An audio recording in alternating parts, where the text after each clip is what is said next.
This is Kardec Radio, bringing you the talk, the dynamics of our sixth sense, psychic and mediumistic phenomena in the light of Spiritism, given by Divaldo P. Franco, Brazilian medium and speaker. This partial audio recording will cover Chapter 4, A, Definition and Types of Mediumship. Enjoy. Allan Kardec established all those who feel or sense to a certain degree the presence of the spirits are mediums. This mediumship can present itself in two ways: ostensible mediumship and natural mediumship. The first one is when the phenomenon happens regardless of our will, and the second one is the one that we educate gradually through courses and training. We are able to capture the spiritual energies. I was 4.5 years old, and I was playing in the living room of my house.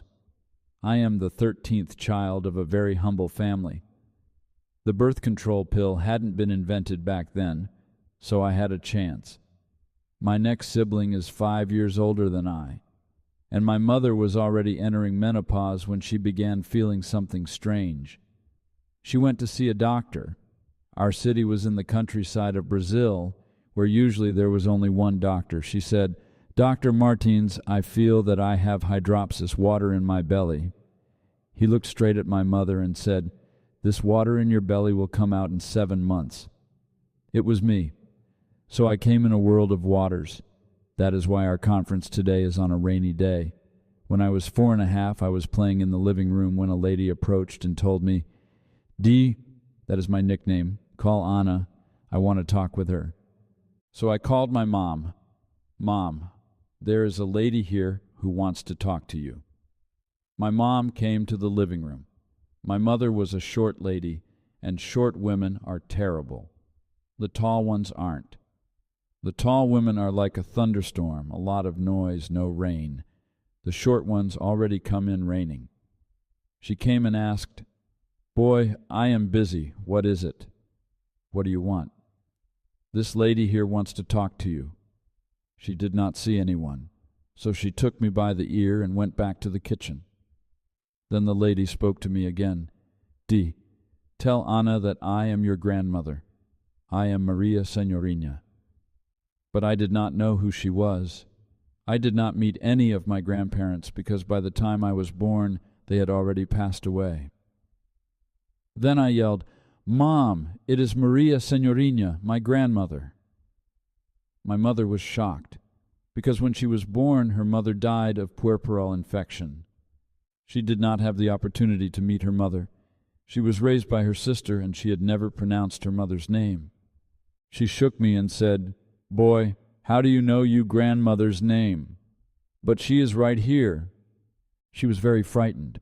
I must have become very pale because she carried me over to my aunt's house, who had raised her, and said, "Edverges, this boy has gone crazy. He is saying that Mom is over in our house." Then my aunt asked, "Where is she?" "Oh, she is coming. She is approaching right here through the hallway." My aunt asked, "And how is she dressed?" I was very young, but I said, "A very long skirt. She has something tightened around her waist, a large comb in her hair, and something that shines in her lapel."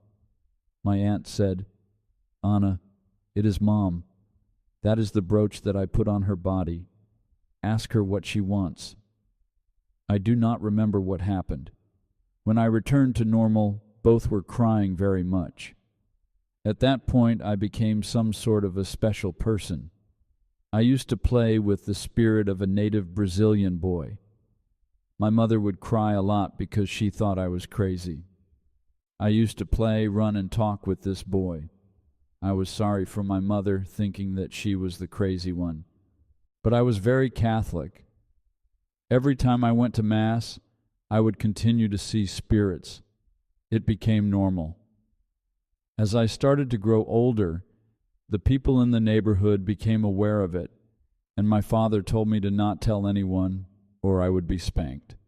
I would tell, and I used to be spanked. Then years went by, and my confessor priest would follow these developments. One day, one of my brothers died. He suffered a very sudden death through a ruptured aneurysm. I was in a state of shock after seeing him fallen on the floor, and I ran home to tell my family. When his body was brought over to the church, my mother said, "Let's pray for your brother." I tried to get up and I couldn't. "Mom, I am feeling numbness in my legs." "There you go with your confusions," she said. She pulled me, and I couldn't get up and fell on the floor. She carried me to my bed, called my dad. There was a problem. The oldest son was dead, and the youngest one had something nobody could identify. The next day I was taken to see a doctor. At that time there were no psychologists or psychiatrists in my city, but the doctor was very wise, and he said, "The problem of this young man was shock trauma. If he suffers another shock, he will get better." I had a brother who was very intelligent and took the word shock at its root meaning. He almost electrocuted me, but I survived. It was a psychological trauma. 6 months later, a cousin of mine brought a lady to our home who was a medium. We did not know anything about mediumship. She looked at me and said, "No, you don't have anything. You aren't sick." "But I am sick," I replied. I got frightened of my parents. If they thought I had been faking an illness for 6 months, I would be spanked very hard.